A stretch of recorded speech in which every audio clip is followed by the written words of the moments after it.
Coming up after 11 o'clock, make sure you stick around because Councillor John Leech is going to be on the show and he's taking your questions too.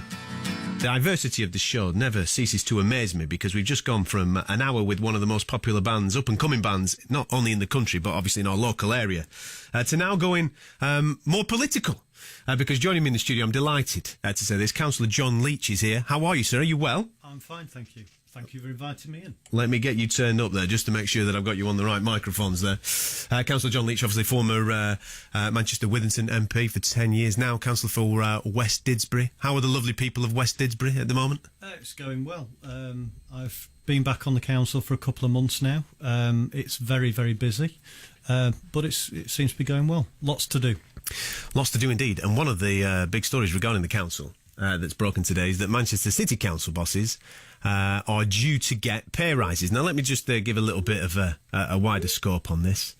Senior managers at Manchester City Council could receive above inflationary pay rises if plans are approved on Thursday, which is later tomorrow, should I say. Obviously, I was just looking at the clock there, make sure I got the right time.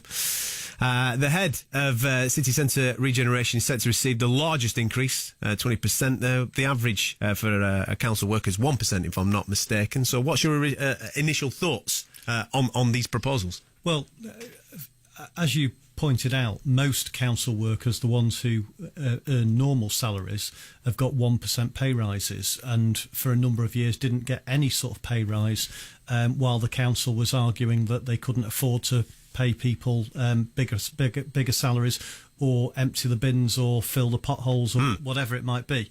But 2 months after the local elections, they're proposing to increase some pay by up to 60% for one post, but for a number of senior jobs between 10 and 11% pay rises, compared to those 1% pay rises for normal members of staff, which I think the vast majority of people will think is completely unreasonable at a time when the council says it's got no money. Well, that you made a very valid point there. We've been speaking about this over the last 1 to 2 weeks, especially with the things that people rely on from their council. My producer Jim, actually, in the Chorlton area, he was the one that brought me the leaflet that came through his door regarding the shrinkage of the bin size. So cuts are being made, but only in certain areas, it seems. Well, I think Manchester Council has a habit of finding money for things that they want to spend it on, and saying that they've got no money to spend on things that they don't want to spend it on. So when it suits them to reduce the size of the bin to try and reduce the amount of waste that's going into the system, or whether it's reducing the collection times from every week to every 2 weeks, when it suits them, they will say, well, we're having to do it because we've got no money. But when they think it's in their interest, for whatever reason, to give a big pay rise to a member of senior staff, or whether it's to buy a piece of land or hold a pop concert for celebrities, they'll find the money from somewhere.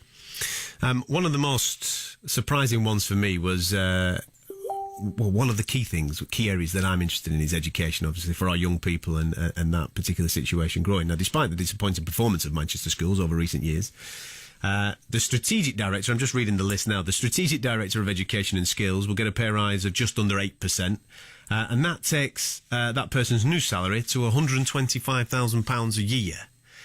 Now, when we are talking about schools, and a couple of weeks ago we had people talking about various cuts in the education sector, especially when it comes to children with learning difficulties and disabilities and various things like that. When those people that are receiving cuts in their areas, and it's being made harder for those young people to progress in life, and then they're hearing that the person in charge of them is on a salary like that, how are they supposed to feel?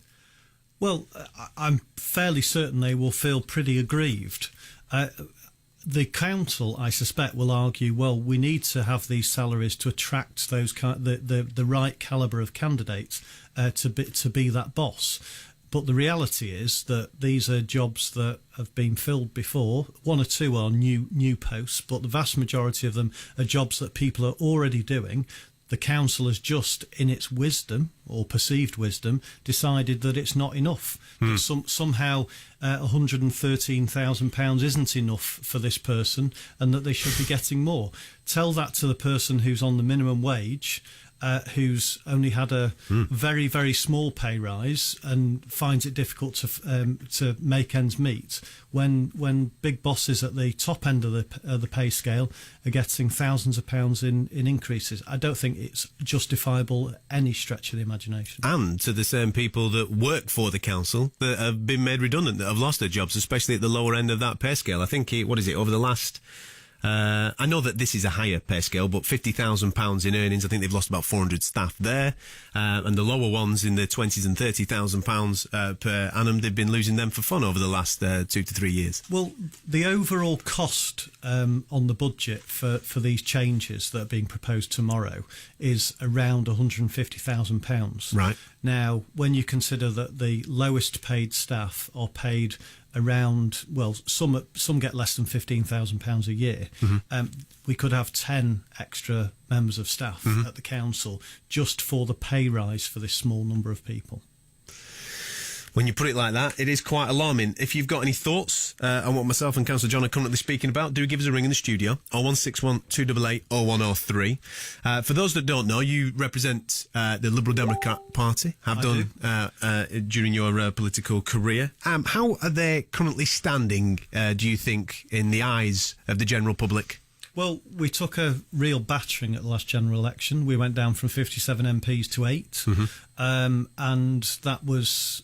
Well, it was mainly as a direct consequence of being in coalition with the Tories in government and having to make a lot of unpopular choices. We got all the blame for everything bad that the government was perceived to have done, and the Tories seemed to get all the credit for everything that was perceived to be good. From the general public's point of view, though, you were there to appease them because, like you said, they didn't fully want a Tory government. Liberal Democrats were there to obviously make sure that they didn't run away with it, and they did run away with it, and therefore a lot of people in, especially at the lower end of the food chain, got a bit of a kick in. And because you, for example, on education is one of the things, isn't it? That's what people are aggrieved with the Liberal Democrats. Promises were made there, and therefore you couldn't adhere to the promises that you made going into that coalition government. There's little doubt that the issue surrounding tuition fees had a very bad effect on us. But actually, our number one education policy in the 2010 manifesto was an extra £2.5 billion in the pupil premium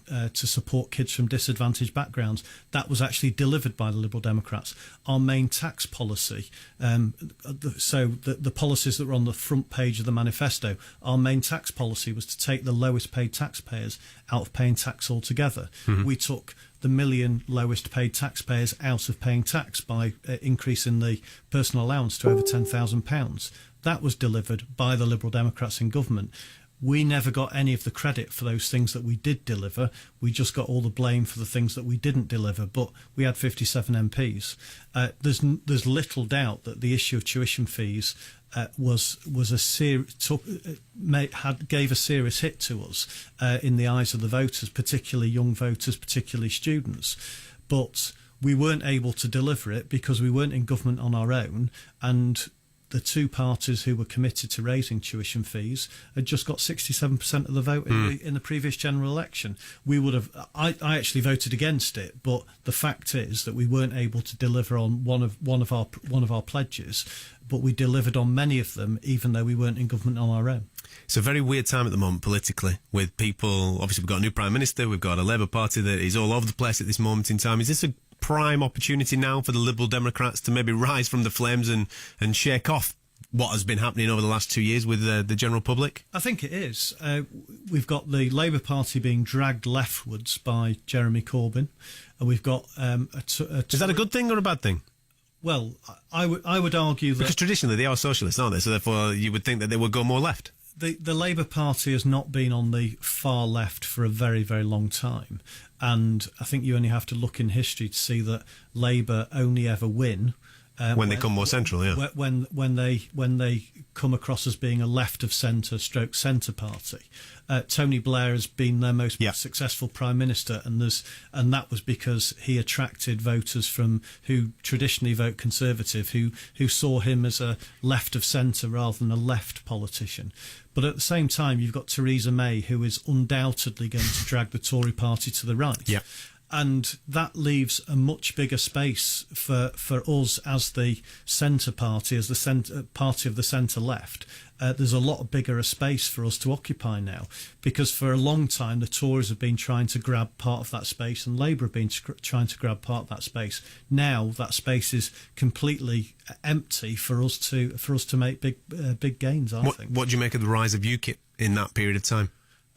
Well, I think UKIP have a unique appeal to a certain proportion of the electorate. They're able to appeal to disaffected Labour voters and disaffected Tory voters. There are people that I know who would never vote Tory in a billion years, but will consider voting for UKIP, even though they're more right-wing than the Tories. And they play on people's fears and sometimes play on people's prejudices, and they've been successful in being able to blame somebody else for all the ills of the country. So they have that unique appeal of being able to get people from both the left and the right to vote for them. But I think there's a wait and see situation now with Farage out of the picture, with the decision on Brexit for the country deciding to leave the European Union. That means that there is a whole identity issue for UKIP now, what it means for UKIP for the future. And I think we won't really see until Article 50 is signed and until a new UKIP leader's in place to see whether or not they will remain getting traction with voters, or whether they'll just disappear and go off somewhere else because they've done what they set out to achieve. We'll continue the more broader political chat shortly. We've got Nicola on the line. Nicola, how are you? You well? Hiya, yeah, I'm good, thanks, yes. Thank you very much for joining us. We started off, obviously, our conversation talking about Manchester City council bosses due to get these incredible pay rises. I believe that you used to work for the council, is that correct? I did, yeah. I used to work in the residential service, part of social care. Tell us your story. Why have you rang in tonight, my dear? I'm quite furious at Manchester City Council. It's my city. It's where I grew up. It's where I was born and bred. I now work for Wigan Council, who, can I just say, are amazing and are leading the way within innovations in this country. They're a really good authority, and I think a lot of other authorities need to take a bit of a lead from Wigan. They've got something called the Deal, which the concept of it is that they help communities and they help society as a whole invest within their future. Now, I believe that's what Manchester should be doing. I took voluntary severance from the service about 3-4 years ago, maybe, and I've gone to different authorities working in different roles, Trafford, then I came over to Wigan. But I've recently learned that Manchester City Council are planning on getting rid of more children's homes in Manchester. Now, to me, that's quite disturbing, because they're the most vulnerable people in our society. Not only the young people, but them families really need some support. The families that are involved with looked after services and social care, they need that help. But a way of helping them is to empower them and look at their assets and asset build. Now, that's what Manchester City Council need to do. Councillor John, your thoughts on that? Well, Nicola's absolutely right. The council is trying to close and has closed a number of children's homes. I think the view of the council is that children are much better placed with families if at all possible. But the reality is sometimes children's homes are needed.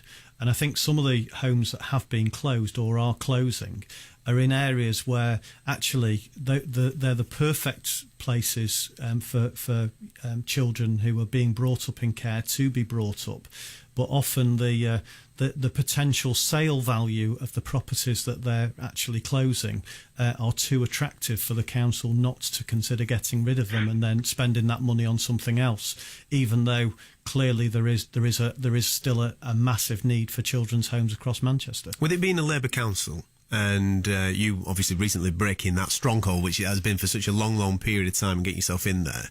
How hard do you find it working alongside a party like Labour at this moment in time to get your views across of how you would like certain things to be run? Well, in some ways, it's actually easier because I'm not shackled by being told by other people in the Labour Party that you can't speak on this, you can't speak out on that. I can speak out on anything because there's no one's telling me that I can't do this or I can't do that because I'm the only opposition, the only opposition councillor. So in that respect, it's actually easier to get your message across. Obviously, I'm not going to win any votes in a council meeting. But when I was on the council previously, before I became an MP, I was one of 38 Liberal Democrat councillors at our highest. But we still never won any votes in the council because there was still a big Labour majority. But actually, as an opposition councillor, you are able to get your point across much easier because Labour councillors are silenced by the Labour Party. So you won't see Labour councillors standing up and speaking out against these big pay rises for the senior officers because they just get in trouble if they do. So it's up to me as the opposition to do that, and it's much easier in that respect because I haven't got anyone telling me off for doing so. Just on speaking, we did ask the council to comment on what we're talking about tonight. They declined that opportunity, hence us speaking the way we are speaking. Nicola, just a quick one from you. You took voluntary severance there. Isolated incidents, or were colleagues like yourself doing a similar thing, and for what reasons? No, because we were asked whether we would take voluntary redundancy or voluntary early pension. Yep. Now, the homes that they've sold in Manchester, Yeah, go back to it. I'd like him just to note this, that those homes that were sold earlier on were in areas like Didsbury. So it was areas that were affluent. Yeah. The homes that are left in Manchester are in socially deprived areas like the south and the north. The east and the north. Mm-hmm. And they're being forced into more vulnerable areas. Now, when you've got young people who are going missing and at risk of serious sexual exploitation and gang affiliation, that's extremely dangerous, and it's extremely dangerous for the staff. Nicola's absolutely right. Especially when there's people getting paid £125,000 a year to do their job in a field that's failing. And my colleagues who are putting themselves at risk are being told that they're on pay freezes or whatever, or they're now being asked to take, I don't know whether they're going to be asked to take redundancy, but they're my friends. They're people who I've worked with for the last 12 years. And the managers are actually amazing in Manchester. The registered managers in Manchester are fantastic. I don't think the true kind of value within that service is a focus in Manchester. I think we were kind of second thought of, I think. I don't think the value's there. Councillor John, is the focus from the council ski whiffed? Is it catering for one particular social class rather than another? Well, I do think if the council spent more time nurturing the council officers who are on middle income wages or low wages, rather than concentrating on remunerating better the ones at the top end of the scale, we'd keep a lot more of our officers rather than people leaving services and going to work for other local authorities. But when you have someone earning maybe £8 an hour working for the council and then seeing someone getting a £20,000 pay rise, you can understand why they might be a bit disenchanted with working for the council and why they might consider going and working somewhere else, and we might then be losing a great member of staff. As we have done with Nicola. Nicola, thank you so much for your time. I've got to go to break. I could sit and talk to you all night, my dear, but thank you so much for getting involved in the programme. Take care. Thanks very much. Thanks. If you've got a thought on anything that we are currently talking about, you're more than welcome to come and join us. 0161 288 0103. That is the telephone number. Councillor John very kindly has dedicated his time to us this evening, of which we can talk about anything that is on the council agenda, anything that's bothering you within Manchester. The main thing that we are talking about is this headline story. Manchester City Council bosses due to get pay rises up to 20% against, obviously, current situation across the board elsewhere. We'll have more next. Still with me in the studio, taking your questions, taking your calls. So do get in contact. 0161 288 0103. Quite a few coming through on social media, John, regarding what we've been talking about budgets and various things like that and pay rises within the council. Karen in Rochdale, where does John think the budget that would otherwise be spent on pay rises be best spent in Manchester? Well, I think there's loads of things that it could be spent on. I'll give you one example. In highways, Manchester City Council spends every single penny of its highways budget on maintenance. So nothing is being spent currently on road safety issues. So introducing traffic regulation orders, reducing speed limits or whatever. Nothing is spent on that at all. Any money that's spent on road improvements and road safety improvements has to come from a different budget. So they reduced the budget to zero for that and put it all into maintenance.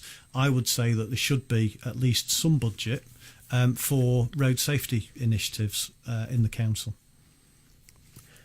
Potholes. As soon as anybody mentions roads, that's exactly where I go. And obviously, we have a situation right outside here at Key 103 with the sinkholes every 2 minutes on the Mancunian Way. Well, actually, one of the things that the council has done is put all the highways budget into maintenance because the roads are in such bad poor condition.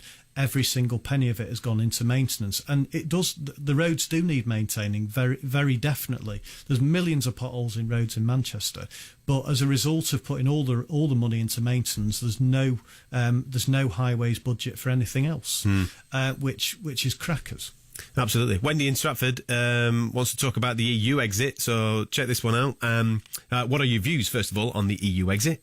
How did you vote? And how do we sort out this mess?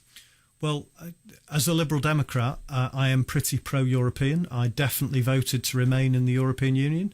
I think it's bad news, certainly bad news for Manchester and the North West. 52% of our trade is with Europe.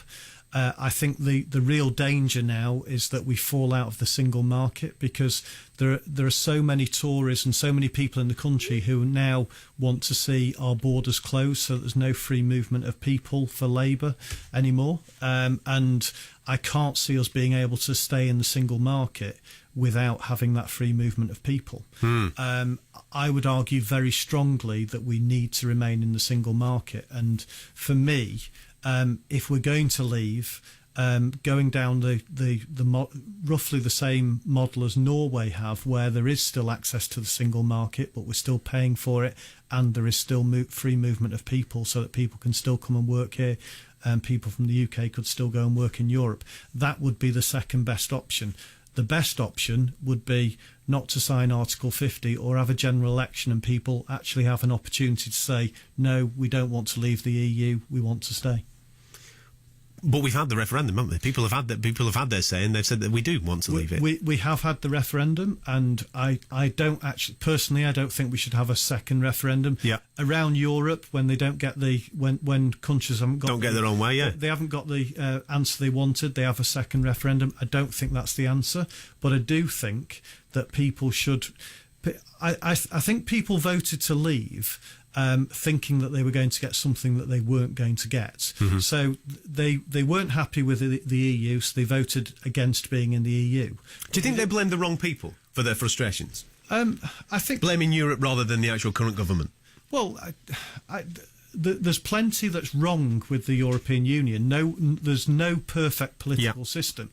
But if we'd had a referendum on whether or not we should scrap Parliament, I suspect that would have got a pretty decent vote as well, because people are generally fed up with politicians. And it was seen to be the anti-politics vote was to vote to leave. But I now think that if we did have another vote, I think most people would actually vote to stay in.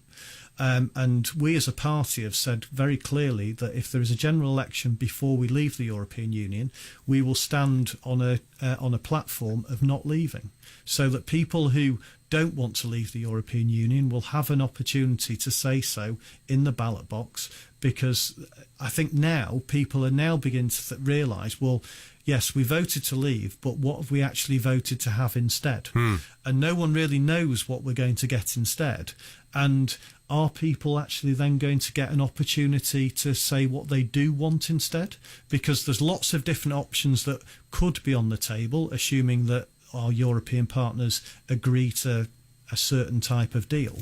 But there are lots of different options of deals that could be available. But should people get a say on what those other options are and which is the best for the country?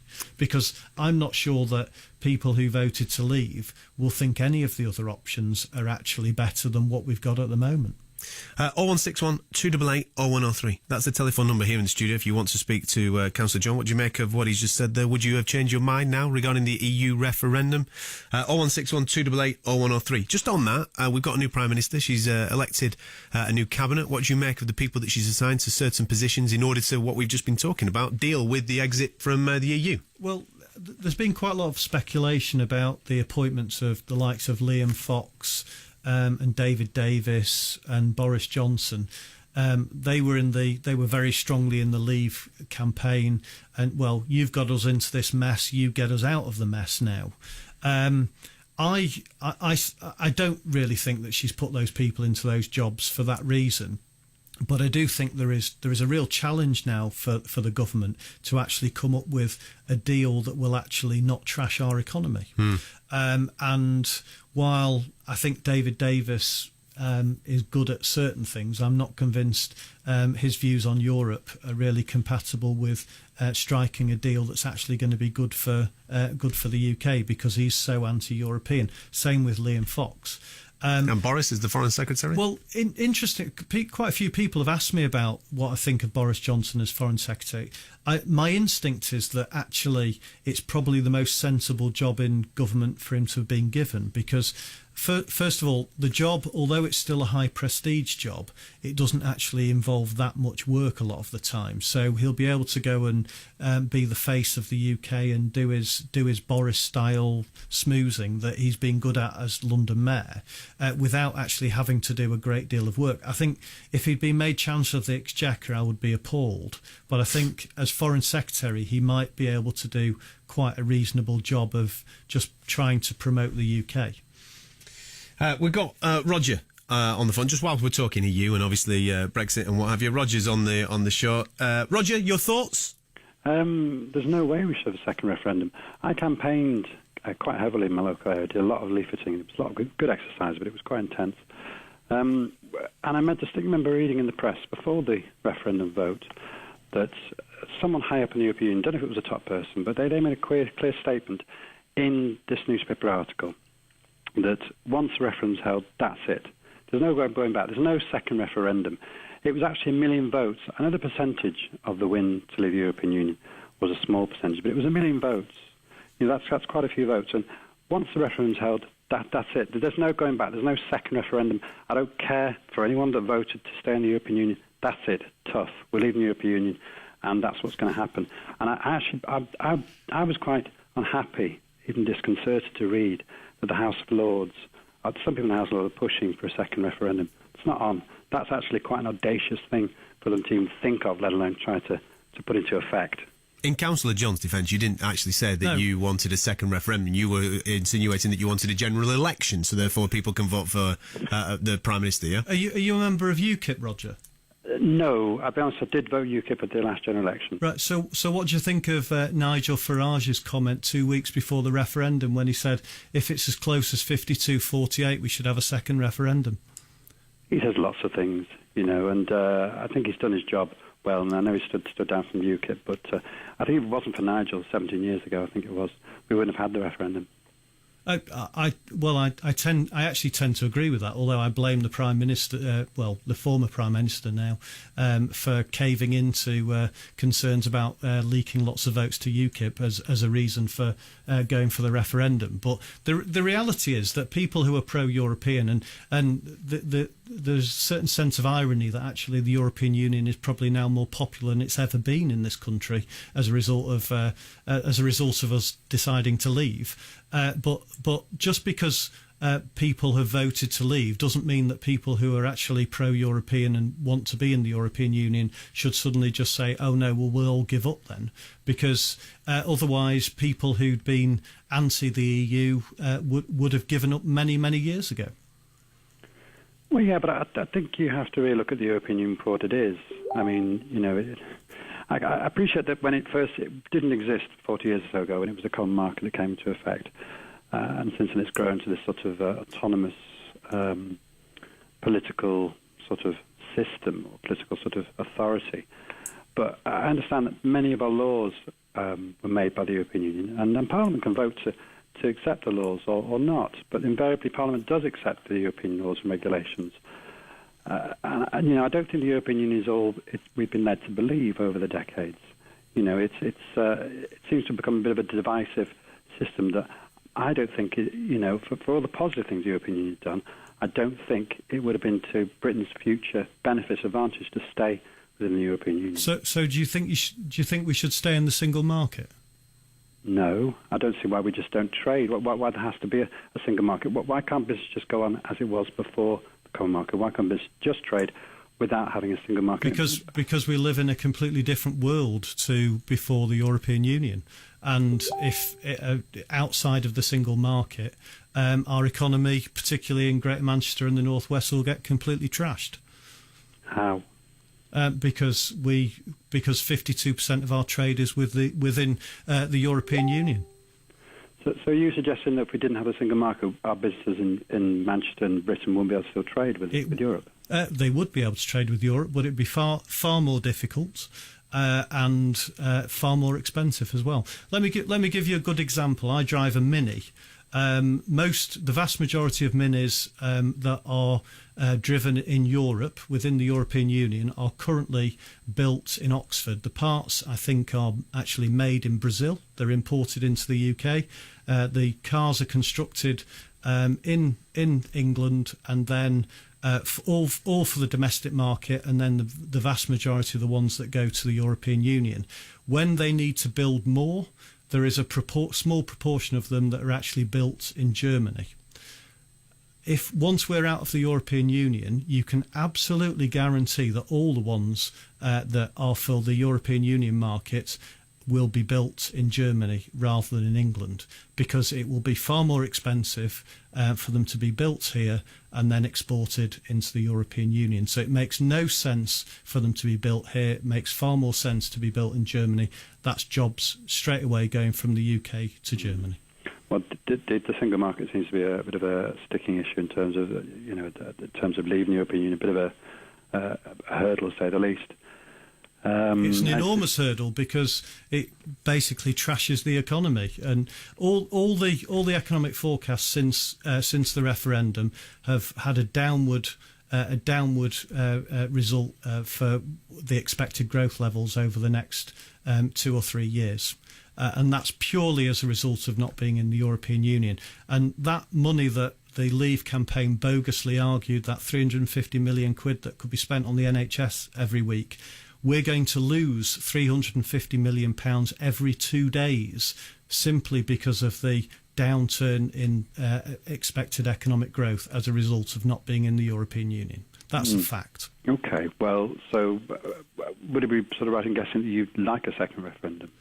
That's not what I said. I said I think we should have an early general election, and then people can actually vote, have the opportunity, if they want to vote for a party who are determined not to leave the European Union. If people don't want to vote for us, they don't have to. True. They can vote for somebody else. I mean, that would be very interesting to have a general election. I mean, when 6 months, a year? When were you thinking of? Well, that's Theresa May's come out and categorically said it's not going to happen, hasn't she? She said that it's not going to happen, and therefore we're going to have to wait. Therefore, she's in power, and Brexit means Brexit. That's a terminology. She said that, but whether or not she will still take that view once the Labour leadership contest is out of the way remains to be seen. I wouldn't be at all. Do you think her attitude will change? I mean, the referendum, there'll be uproar. People have voted, like Roger did say, over 1 million people in difference voted to leave the EU. So therefore, What's the point in having the referendum if they don't adhere to it? No, the Conservatives wouldn't engineer a general election as a vote on Europe. They'd be engineering a general election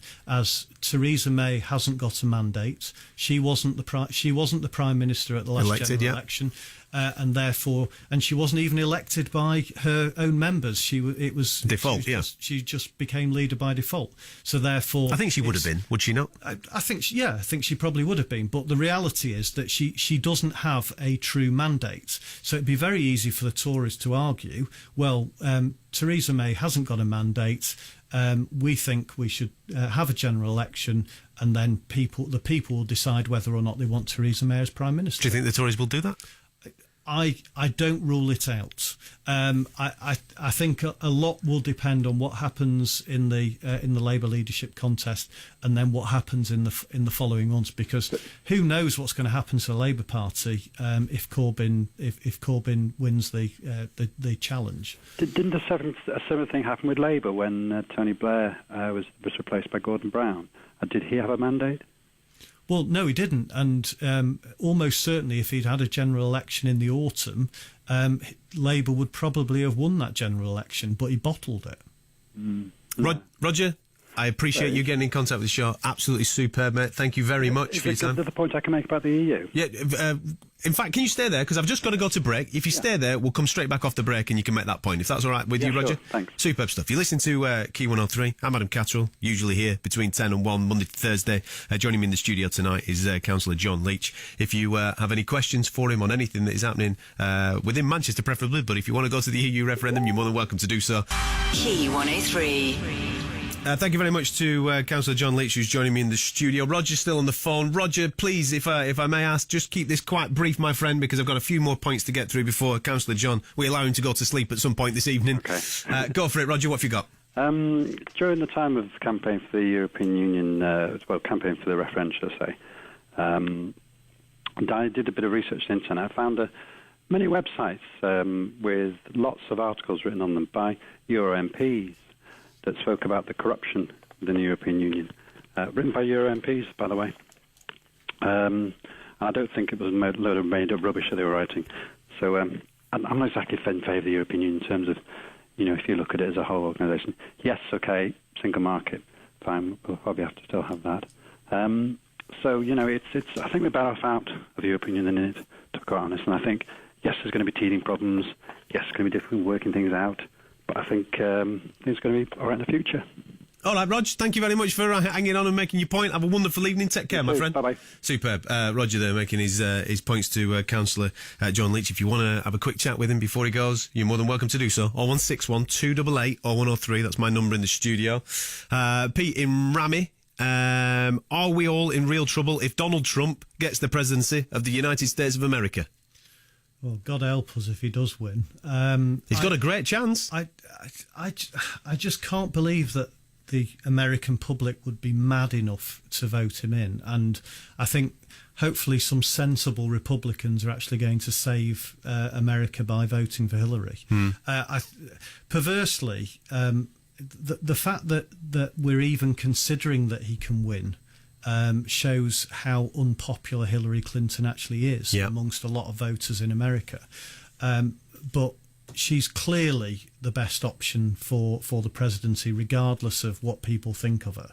And I just think Donald Trump would be an absolute disaster for America and for international relations. Why do you think he's getting a lot of traction? Because, like UKIP, he comes... Is he appealing to the disgruntled voter in America? He appeals to disgruntled voters in America, but he also comes out with very base solutions to very complex questions. I don't think his answers really stand up to real scrutiny, but when you're just doing a 5-second soundbite, some of the things that he has to say attract a lot of voters in America.